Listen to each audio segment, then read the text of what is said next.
Well, we're faced today as the day starts out. We welcome you to the 700 Club. Does the president give a pardon to Paul Manafort? Is the special prosecutor doing everything he can to squeeze these guys in order to get them to turn on the president? Is he really after the president? And we're going to talk to you about this amazing thing called Fusion GPS. It's all a fraud. And the whole Mueller investigation is dependent on a fraud. We're going to talk about this in the program. But first of all, the stock market went up yesterday. So big deal. Why? Because the Federal Reserve Chairman said, hey, I'm going to change my policy on a key economic matter. President Trump has harshly criticized Jerome Powell for raising interest rates. Well, he had to raise interest rates. They were way, way too low. They were down around about zero. And people who depend on income from investments to live on have been terribly damaged. And they've kept interest rates way too long. And so now they've got to do something. So the market responds. The Fed loosens up, the market goes up. The Fed tightens, the market goes down. And, well, that's the way it is. Terry. Wednesday, the Fed chairman signaled that he'll scale back that policy, and the stock market responded with its best day in 8 months. CBN's Jenna Browder has the story from Washington. The Dow Jones Industrial surged more than 600 points yesterday, the biggest rally since March. That's roughly 2.5%. At the same time, the S&P 500 jumped 2.3%, and the Nasdaq nearly 3%. The rally is tied to comments made by Federal Reserve Chairman Jerome Powell, who hinted at fewer rate hikes in the months ahead. There had been fears the Fed's planned rate increases could slow economic growth. Interest rates are still low by historical standards, and they remain just below the range of estimates of that level that would be neutral for the economy, that is, neither speeding up nor slowing down growth. A change in tone for Powell, who just 2 months ago suggested more rate increases. Those comments drew sharp criticism from President Trump. Phil Kerpen tells CBN News Powell's latest announcement eases fears the economy will weaken drastically. Part of that was the expectation that the Federal Reserve was going to be hitting the brakes pretty hard on the economy by raising interest rates. That now appears less likely. The trade friction between the U.S. and China is another big concern for investors. Trump says he's willing to go forward with tariffs against China, but there are hopes he and President Xi can come to an agreement this week at the G20 summit. We do have an awful lot of leverage right now to get a better deal and to sort of call off the tariffs, which I think would be a very big positive, both for the stock market and for the economy if they're able to do that. With the U.S. economy growing at 3.5% in the third quarter, most experts predict a slowdown in the fourth quarter. But even with General Motors announcing it's laying off thousands of workers, economist Stephen Moore says it's not as bad as some may think. Since Donald Trump was elected, we've created nearly 1 million manufacturing and construction jobs. So we're not losing these blue-collar jobs. We're gaining them. So for every plant like this that is closing, we're seeing 10 or 20 new plants being opened up all over the country. The U.S. economy is soaring. The big question now is, will the Fed keep those interest rates down? In Washington, Jenna Browder, CBN News. Thanks, Jenna. Karl Rove had an interesting statement that Bush was told, the man he worked for, don't tie your fortunes to the Fed. To the Dow. The Dow goes up, the Dow goes down. Do not tie yourself to the stock market, to the Dow, because the market does fluctuate, and that's one of the things it does. And what we are seeing is very positive economic growth. But at the same time, the stock market depends on the flow of money coming in. The more money coming in, the higher the prices of stock. The less money coming in.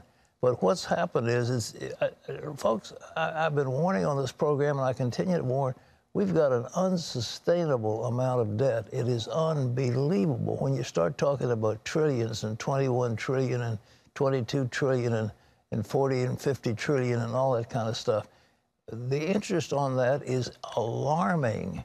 And once the interest rates come back to normal market level, whether it's 2%, 3%, 4%, or 5%, once that happens, there's not going to be enough money for anything. And, it's one of those things that they kick the can down the road. Sooner or later, somebody's got to stop. And, all right, now, There's something else I was reading a couple of days ago. There was a political analyst in Florida who was very brilliant in analyzing the way to get voter turnout and to how to do analysis of election results. So he came up with something to go against Trump, and he said he's formed something called Fusion GPS. And Fusion GPS picked up a discredited English spy named Christopher Steele, and they put out this narrative that the reason Hillary Clinton lost was not because of Trump or anything like this. It was because of Russian meddling in the election.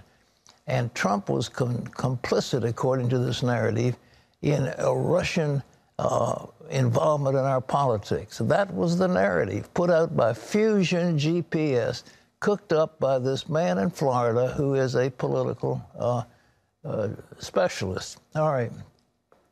The FBI picked that up and ran with it as if it was true.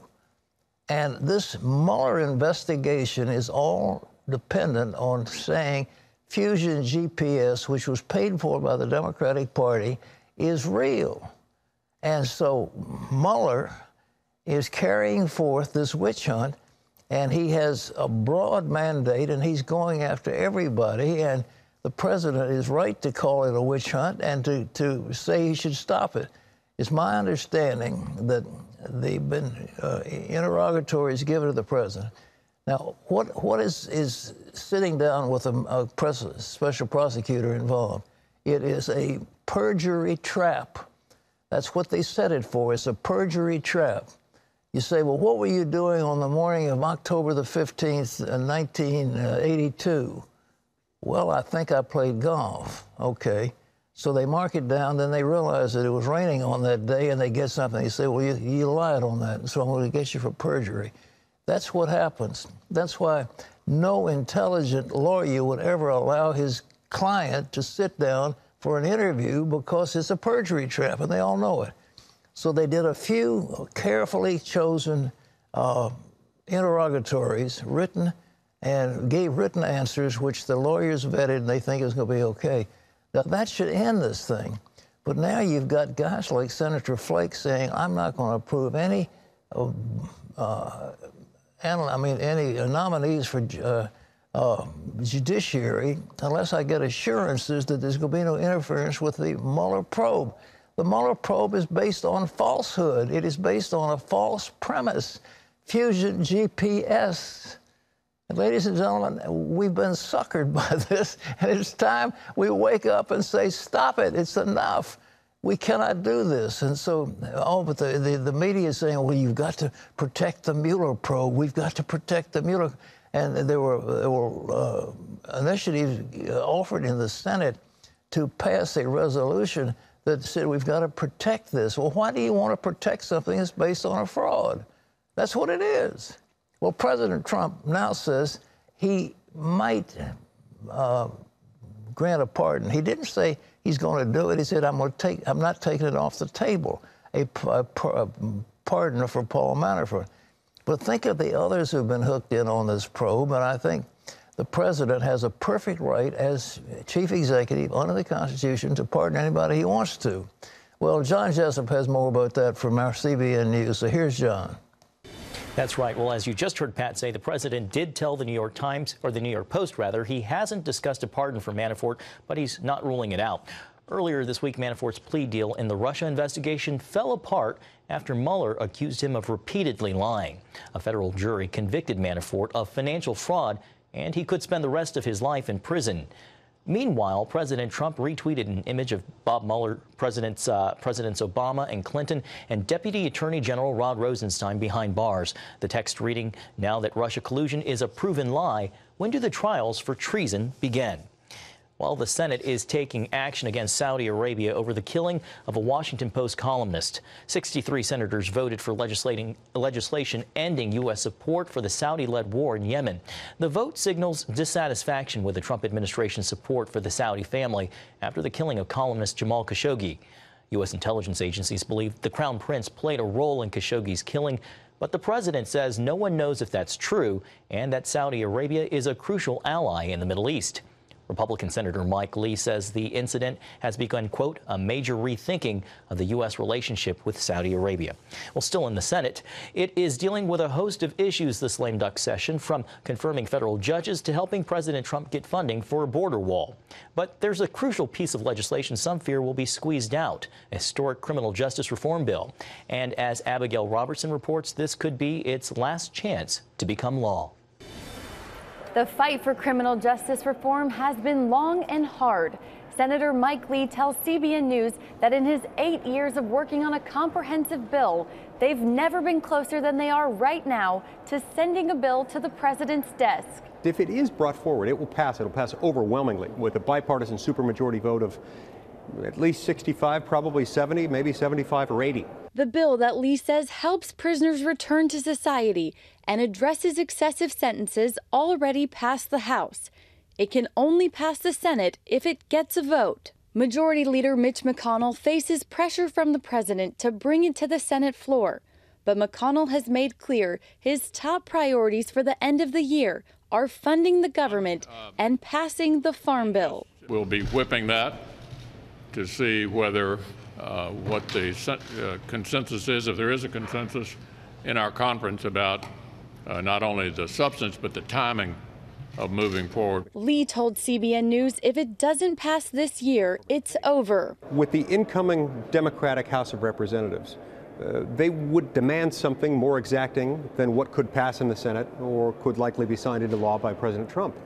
So if we want to get criminal justice reform done, not only should we do it in time for it to be a Christmas gift to the American people, but we should do it before the clock runs out on this Congress.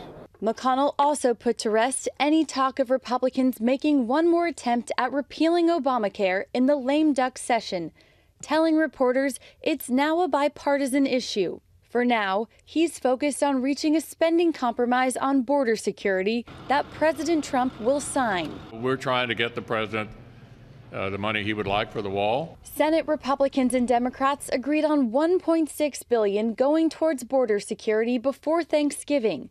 But Senator Lindsey Graham argues that's not nearly enough now that the caravan is at the southern border. Secure the border is going to be a bottom line for the president. He's got a $25 billion plan. I don't think he expects to get $25 billion all at once. But he does expect to get $5 billion, like the House authorized, without a bunch of strings attached. But Minority Leader Chuck Schumer gave no indication he'll budge. The $1.6 billion for border security negotiated by Democrats and Republicans is our position. We believe that is the right way to go. Lawmakers have until December 7th to reach a spending agreement, or we could see a partial government shutdown. Reporting from Capitol Hill, Abigail Robertson, CBN News. Thanks, Abigail. Pat, what's been interesting about this piece of legislation is it's brought disparate groups on polar ends of the spectrum to work together. Well, you know, they had this big cry about if you're tough on crime, and candidates went down who were labeled as being soft on crime.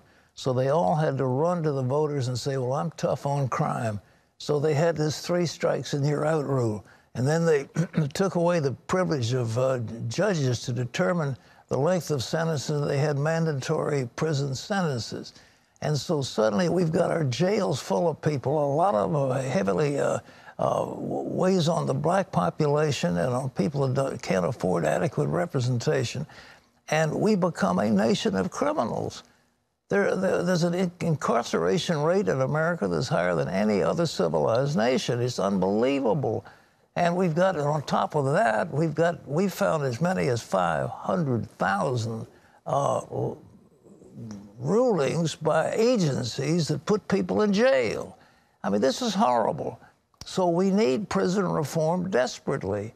And it's one of those things that is costing us a fortune to house and maintain these prisons. A lot of the prisons have been jobbed out to private enterprises who get paid on the strength of how many prisoners they have.